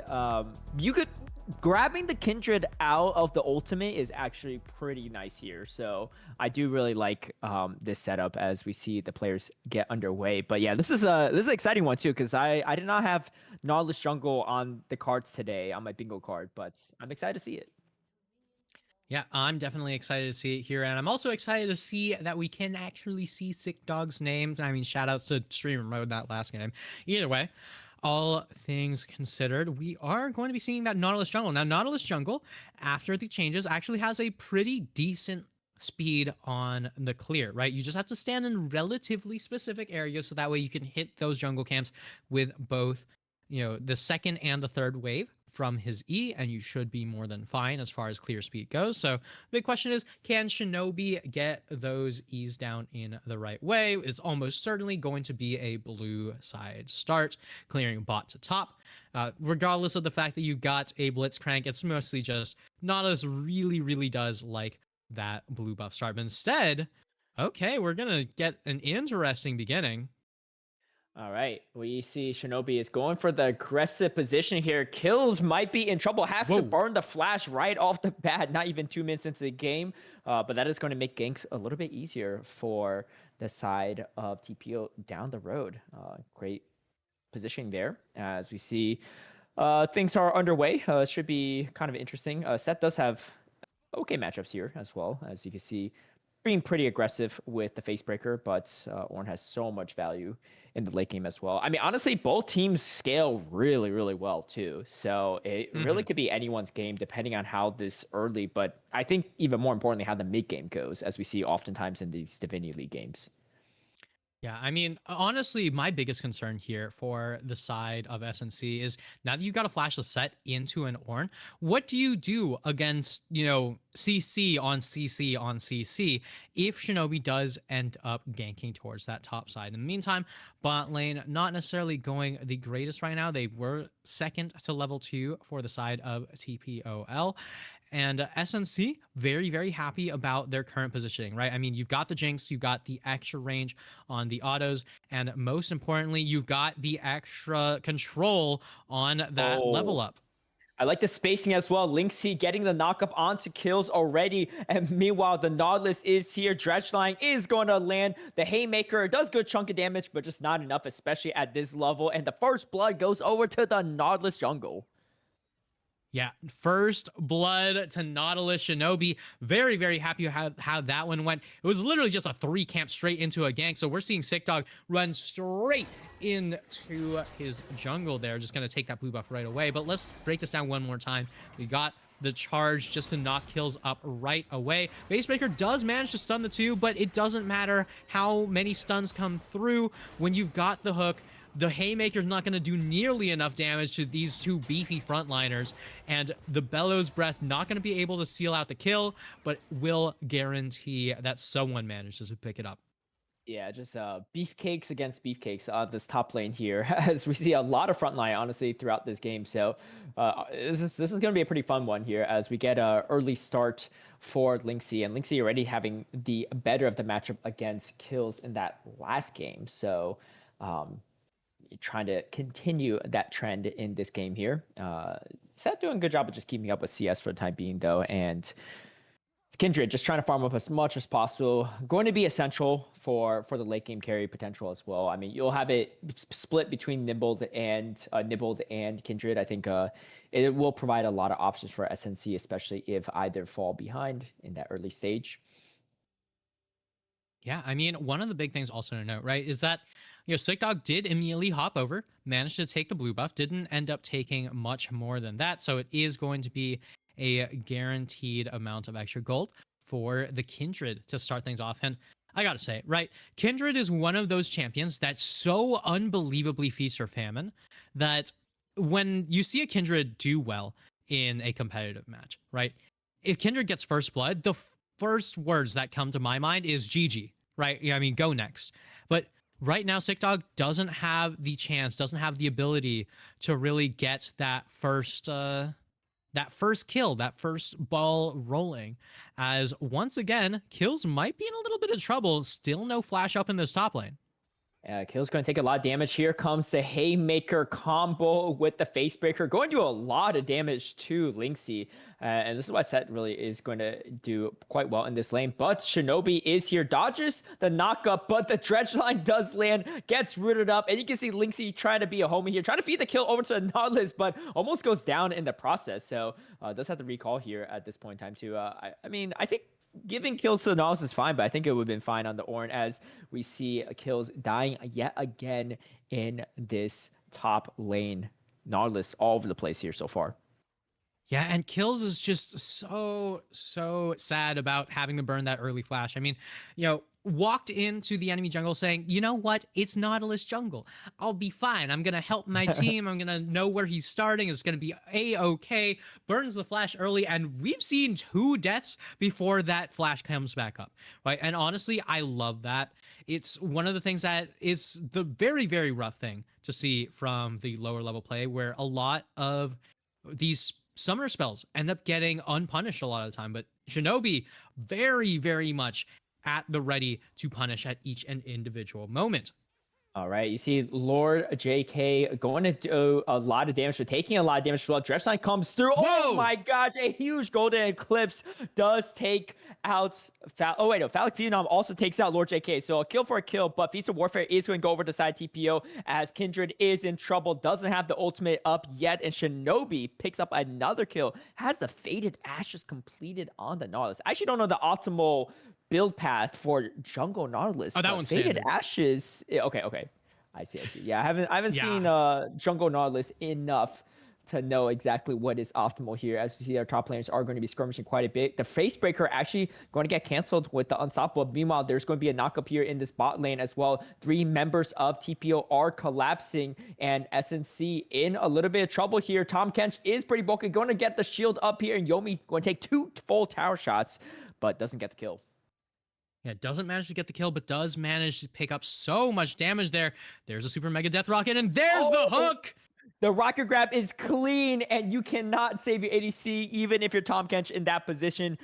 Rexboy's got to be a little bit cautious here. The Kaisa is Yomi level 6, has a lot of health here. Oh, meanwhile, we get a shutdown. Sick Dog takes out the Nautilus 1v1. That's absolutely massive to help keep SNC in this game. Meanwhile, the set's going to get a lot of damage on this turret here. Sick Dog might be caught in a tough position here. The double flash, the flash 1 second before Panda Boat's flash comes through.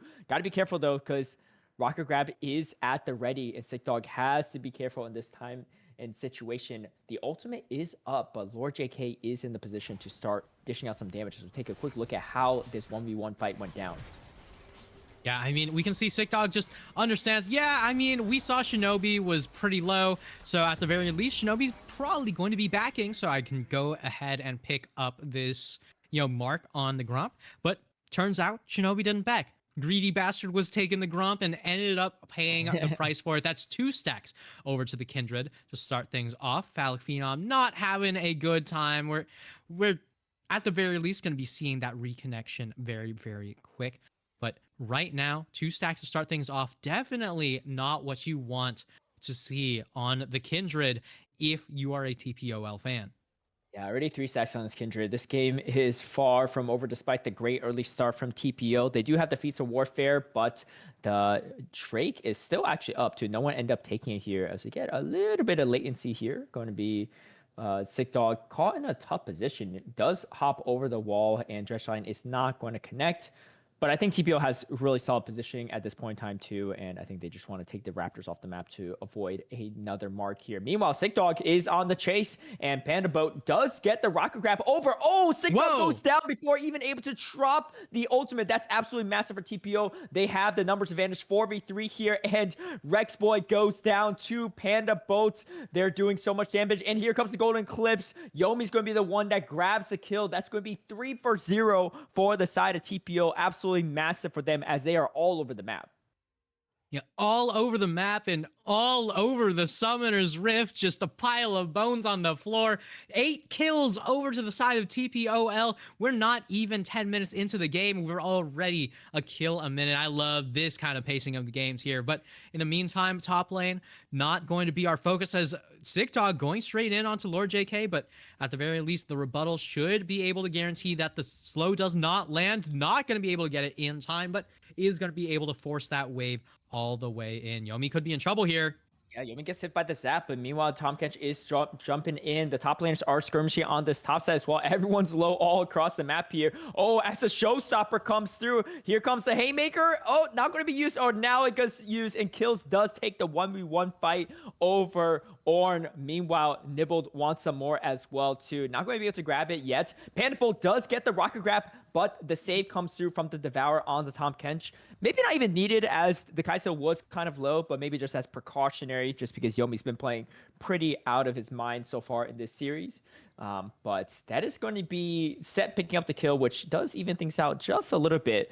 It is just under 2k gold lead, though, for the side of TPO. However, the Set is putting a hurt in on this top tower.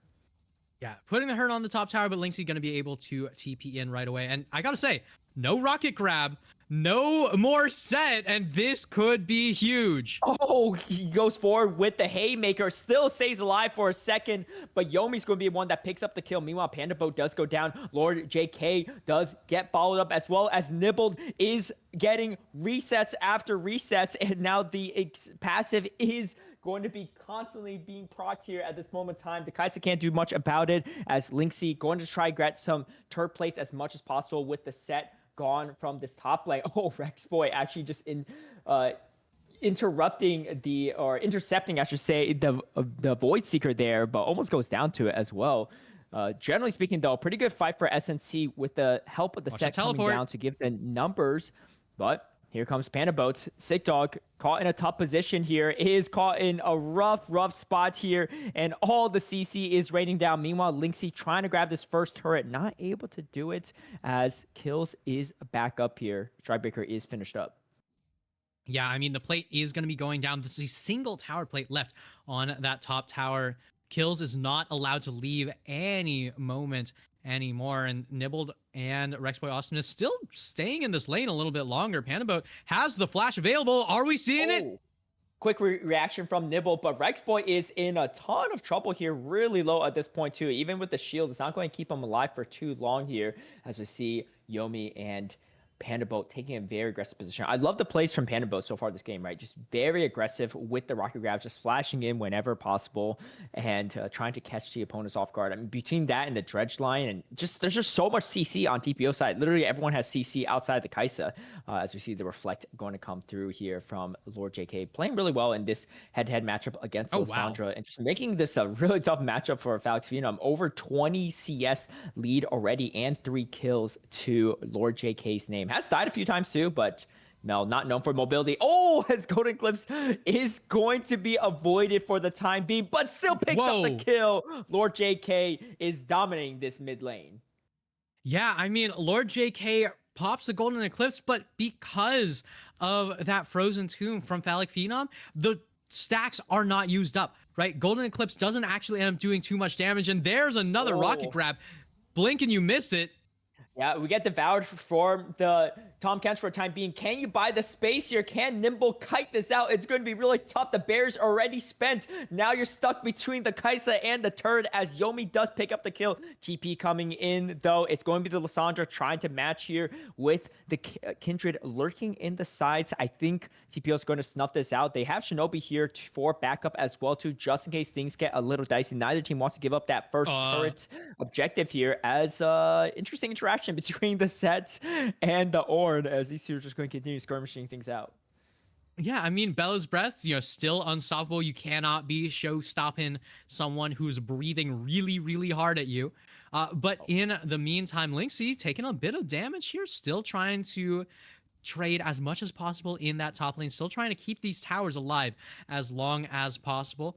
I mean, TPOL are one objective away from defeats and 1 kill away from dropping their mid laner. Yeah, Lord JK in a really tough position, spending everything here, and now the Jinx passive is up. Zap does not land, though, but you can maybe do some decent damage to this turret, especially with this boosted attack speed. As you can see, Shinobi just trying to hold defense as oh, and not very tanky, though, so almost gets taken out here. You can see Rexboy trying to go for something here, as the ultimate is going to land. Rexboy is in trouble and actually gets taken out from the turret. Meanwhile, Shinobi does go down to Sick Dog. Sick Dog going to try to keep farming up here, get as many of these stacks as possible. The map controls kind of all over the place at this point in time too, as SNC is going to find a slight opening in this mid lane at this point in time, and you can see the Jinx is excited. Nimble trying to do as much damage as possible, but Lynxie is pretty bulky. Does get rooted up for the time being, but should be able to get out A-okay. 3 kills now, all of a sudden, over to Nimble. As we can see, Call of the Forge God is going to land right onto Jinx, gets knocked up as well. Nimble overstayed his welcome, and Phallic Phenom maybe as well, trying to run from this, but you got 3 members chasing down, and the Golden Eclipse does not take out the Lissandra, but will force her to back. Yeah, not quite going to be able to do it just yet, but that's 1 tower traded for another, and that is feats for the side of TPOL. 2 towers now taken for the side of SNC, but the gold lead is still something that you need to surmount, right? Yomi right now just picking up as much gold as possible on this Kaisa, actually rocking the AD Kaisa, not going to be going for the on-hit AP backline diving sort of deal. Instead, it's going to be the AD crit. Oh my goodness, I'm just mixing up all my words. But okay. The AD crit just straight into that backline. Just make sure to pump as much damage in as possible onto those squishy carries. Yeah, I mean, it kind of makes sense, right? There's a lot of AP damage on the side of TPO already, so opting for a little bit more AD to make things more manageable. Otherwise, this Tom Kench might be pretty hard to kill in the late game. As Drake has spawned up here, there's already a Drake on the side of SNC, and they're looking to pick up their second one as they're zoning pretty hard here. And I think TPO is just going to give this up. They don't have the positioning. Maybe they go for a fight right after, though. As you can see, they are starting to collapse here. Lynxie is in the position. Call of Fortune God is not up yet, as the fight is breaking through here. As the Haymaker first charge. The Showstopper comes out, a huge haymaker, but only connects onto the Ornn, and the set is actually going to be the first to go down. Yomi's on a rampage now, and you can see a big knockup from the Tom Kench. Double kill now onto the Kindred, and things are looking so good for SNC. It's just Yomi running for his life at this moment in time. Panda Boat's already left his ADC because he knows he cannot save her at this moment. Can you go for maybe the execute? I think that's what Yomi's plan is here. Go ahead to maybe wait out the timer a little bit. I don't know if it's enough time yet, but I think maybe... Oh, the zap does not connect. And I think, yeah, that was going to be execute. So well played from Yomi to deny that gold. But meanwhile, things are starting to shift over to the side of SNC. As you can see, the gold lead essentially evaporated here, getting a Rift Herald to crash onto his tier 2 turret. They might even grab it at this moment in time too, and Pandas can't do anything to stop it. Going to take the taxi out on the Rift Herald as well, so getting maximum value out of this Rift Herald in a huge turn of events for SNC. Yeah, but how greedy is this one going to be? Going to be steering that Herald right up towards that top side. Not going to be able to quite get Shelly all the way into the tower. But at the very least, Sick Dog going to be able to pick up quite a few kills, quite a bit of gold, and quite a few stacks here. How many stacks do we have on this Kindred right now?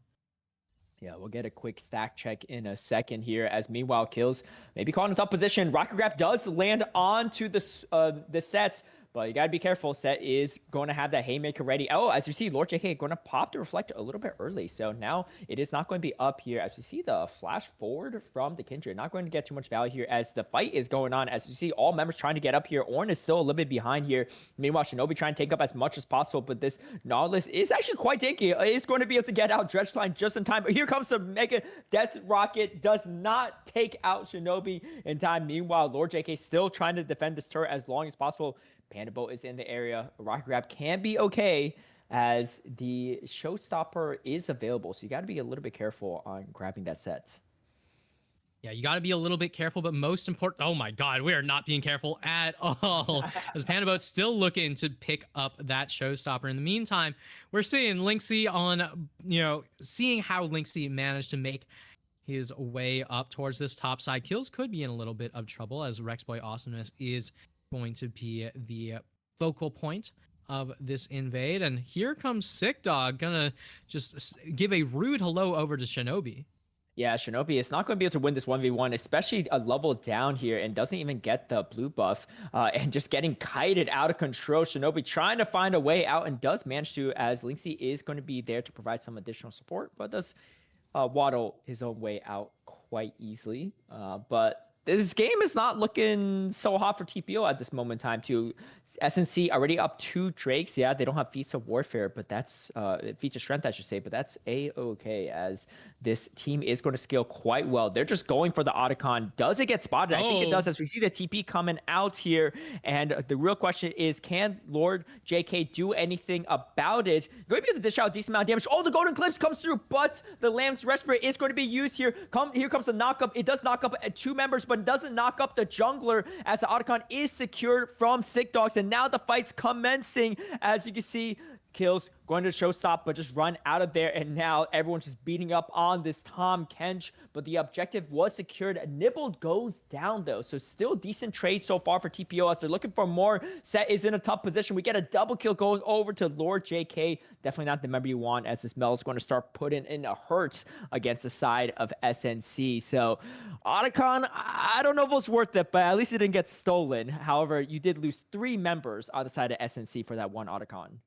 Yeah, at the very least, I mean, 3 for 1 Otacon is something that a lot of people would take as the game goes on. The question is, what exactly is it that TPOL can actually get out of those kills, right? The Otacon take is so big if you can get to the later stages of the game, but right now, that big amount of map pressure from those kills taken is the big prize on the map. 21 minutes into the game, third dragon has not quite yet spawned, so we're not going to be getting that 22-minute soul dream, but at the very least we're going to have to see what this does turn into as this next fight comes around, right? The biggest thing that Otacon gives is the moment that you do get a kill, you manage to find a percent health damage bonus plus also a slow, so it's just going to be resets on resets on resets. And with Lissandra, with Jinx, that's already terrifying. Yeah, Definitely. And we'll see if they can overcome the gold lead that TPO has now built here. As you can see, Set comes through here. A Haymaker is going to be charged up here as a Facebreaker does pull people in. Here comes a Showstopper as well. Set is going to be... Oh, gets out of there. I thought he was going to go down, but... Kills gets out in time as buying a lot of space here. Oh, reflecting the super mega death rocket, but in comes the call of the Forge God. It does land out to Nimble, and here comes the killer instinct. Yomi going for the kill. It's going to be Lord JK picking up another double kill, 2 for 0 as they're looking to eye for their first Drake. Yeah, looking for that first dragon, but right now, no more availability on that rocket grab. You got to be so careful if you're Sick Dog here, because the eyes of everyone is on you. The dragon is not going to be sacrificed for, but at the very least, Sick Dog looking to try to make a little bit more happen. Not going to be greeting out for too much more, though. Yeah, it's so tricky to try to go for that steal because there's so much CC in just that one pit, right? You hop in, it's just a bounce house, and you might just give your life for it. You're already up to 2 Drake, so giving up 1 is not too bad, as we do have an Ocean Soul on our hands. And if TPO gets it, that could be problematic because their team's already pretty tanky as is, and that is not going to make the matchup any easier for the Jinx nor the Kindred. Yeah, I mean, this is one of those few moments where I'd actually advocate that Lynxie gives the first Ornn upgrade over to Shinobi, right? I mean, it might be that Nautilus, it might be, someone who you're not necessarily expecting and relying on for all of that damage. But the biggest thing is you cannot have anyone die on this team. If you have anyone at all dying on this team, it is reset city for that Jinx. Nibbled is so terrifying here. Did not have the Infinity Edge in that last dragon fight. So imagine how much closer that would have been had that been the case. That's right. And we'll see where those upgrades go, as the Thornmail is going to be upgraded for the Ornn. And things are looking pretty good for TPO, despite losing a couple fights here, as the Dredgeline does land onto the Ornn. Ornn is pretty tanky, though. Charges the other way, so Rexboy might be in the tough spot. Oh, sorry, this is the Tom Kench. I thought it was the Ornn for some reason, but here comes the Golden Eclipse. Not going to pick up anyone for now. Call the Forge God is going to land onto 2. Here comes the Killer Instinct as well. The chain damage is just absolutely crazy here, as Lord JK flashes out to avoid a death. And Yomi is now godlike. Things are getting a little bit out of control for TPO. They took a little bit of a beating in the early game, but they are back up 4K gold lead. Whoa! As you can see, the set comes through. Haymaker is going to do a good chunk of damage, but just not enough, as everyone's full health right before that.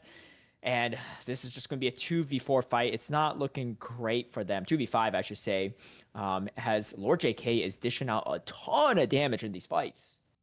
Yeah, not only is Lord JK dishing out damage on damage on damage, Panda Boat's hooks have been on point each and every time. I was almost certain that that was going to be a guaranteed Baron take immediately after that fight, and honestly, it should have been, right? But that being said, it turns into a lot of damage, a lot of pressure in that mid lane, and a lot of the vision control around this Baron. And now with all of that extra gold, you can see it right now, right? That mid lane gap is so huge. That's almost 3,000 gold from Lord JK. That's almost 2,000 gold from Yomi. And that is almost a dead Tom Kench. Yeah, the rocket grab to the dredge line to another kill for Lord JK. That is not where you want to be if you're Tom Kench. And as bulky as he may be, he doesn't look that thick for this particular game.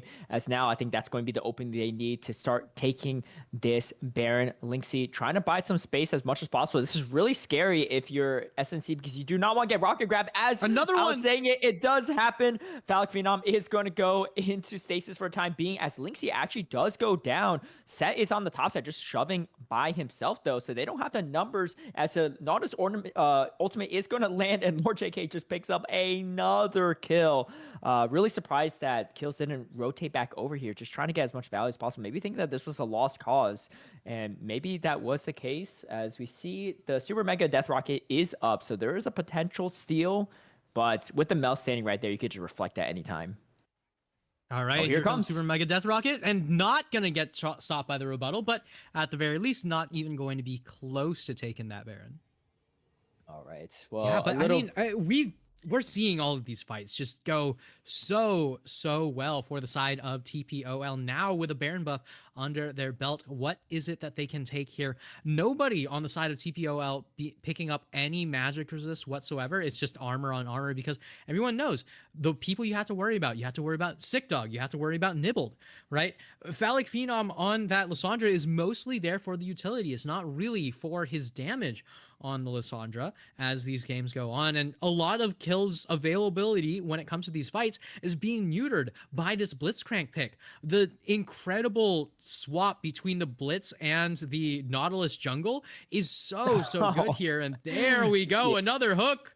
Rocket grab into the dredge line and into the Horn ultimate as well. It's just CC on top of CC. Meanwhile, Lord JK and Yomi on the Kaisa just dishing out a ton of damage here. As you can see, they're just going for it at this point. They don't care as well. Golden Clips comes through. Lissandra's going to go down. The Haymaker's not enough. Yomi's killing the Jinx on the back line. And Sick Dog is not long for this world as the ultimate does go. And another beautiful rocket grab. That's going to be an ace, absolute domination in this fight, and they still have the Baron buffs. They're going to get so much value out of this fight. Yeah, honestly, they do have an opportunity to just go straight for the win at this point. The death timers are so staggered that with this many people, you could absolutely turn that into a full-on game end. But with the dragon being taken by Shinobi, almost certainly not going to be going all the way for the end. And as time goes on, the tower goes down, the inhib goes down, and so do the SNC stonks. TPOL just showing their prowess as long as this game continues. I gotta ask you something, Caleb. Yeah. If you're a carry on the enemy team, if you're a carry on SNC, what do you do? What is it that you want to get hit by the least, right? You can dodge. Brutal. There are 3 skill shots. Maybe, you know what? Let's say 4 skill shots you have to dodge, right? Orn Horn, Dredge Line, Rocket Fist, and Solar Snare. You get to dodge 3. You have to get hit by 1. Which one do you want to get hit by the most? Well, let's not forget the Orn's got a whole kit up his sleeve as well, too. But I think the Rocket Grab's by far the worst to set things up. As you can see, Panda is just on top of it here. I mean, the problem is, even if you're ADC, if you're Sivir with Cleanse, it's just not enough to still buy yourself enough space in some of these fights. As, you know, Nibble doing as best as he could in these fights. But what can you do? As Lord JK might be called out, though. A lot of members going for Lord JK at this moment in time. Does root up the Jinx. Gets the Golden Clips as well. Takes out, almost takes out Sick Dog as well. But we finally get the shutdown going over the kill. So they finally take out the Mel. But meanwhile, they're losing a lot on this bottom side, as 4 members are over here. As Lissandra goes down. Mid laner trade for mid laner, but Jinx is dead as well. And you can see, looks like TPO going to try to end it right here, right now. Do they have what it takes? The real question. The Kindred ultimate is still up. We have the showstopper as well on the set. So still a lot of tools up their belts, as we see the Devour going to come through to buy a little bit of space for this Kindred. As you see the showstopper comes through, the Haymaker does connect, and we see that the Nautilus goes down. But meanwhile, Yomi doing so much damage, and Rex Boy just doesn't have the damage to match, as Yomi is going to be on a double kill. In comes Nibbled. Can you get a kill here to start the passive? That's not going to be the case. Nibble just too far behind. Too much CC. Too much TPO, as they're going to close out this series 2-0 over SNC. And TPOL going to do it. The Nexus in their eyes, a victory in their hands. And just like that, the Nautilus jungle pick going to do absolute masterwork in this game. But more importantly, huge shout outs to Pandaboat on that Blitzcrank, the Rocket Frisk, the Rocket Grabs, every single one of them, and the right moment at the right time. And it just started turning the game around again and again and again. Can this man miss? Hey, they don't call them large men gaming for no reason. There were some large men on that team, and there's a lot of CC. Look at just the damage, the kills as well. 14 kills for Lord JK and for Jeez. Yomi. Again, a fantastic performance, carry performance from Yomi, but what a great performance from Lord JK as well. And just the whole ensemble of TPO, just CC after CC as well. You know, despite some of the tough fight losses in the early game, they did not let that discourage him. It was just rocket grab into Dredge Line, into Call the Forge God, into every single knockup possible if you somehow survived all of that. And it was just a little bit too much. Really creative team drafting from the side of TPO, right? To close it out, everyone's thinking, all right, it's got to be Nautilus bot lane. And then they just throw in the blitz at the very last second. I mean, this comp looked really good. I don't know why more people aren't playing this comp, but I don't know what the win condition is into it. But yeah, what a fantastic performance from TPO. And a great showing from SNC, but unfortunately just a little bit too much CC for them to deal with. Yeah, a little too much CC and a little bit too much reliance on the shielding for their frontliners. I mean, if you just had these, you know, high health frontliners to begin with, like let's say Mundo, right, Scion, Malphite maybe, then that's the real answer to this. But you're not getting those kinds of answers that late into a draft. This was drafting masterclass from the side of TPOL, and honestly, glad to see them take it home with that 2-0 victory. But either way, that will spell the end of the night. Thank you all for tuning in so much to Divinity League. Make sure to tune into the rest of the Titan League broadcast throughout the week. In the meantime, I've been Anti, and that has been Caleb Peng.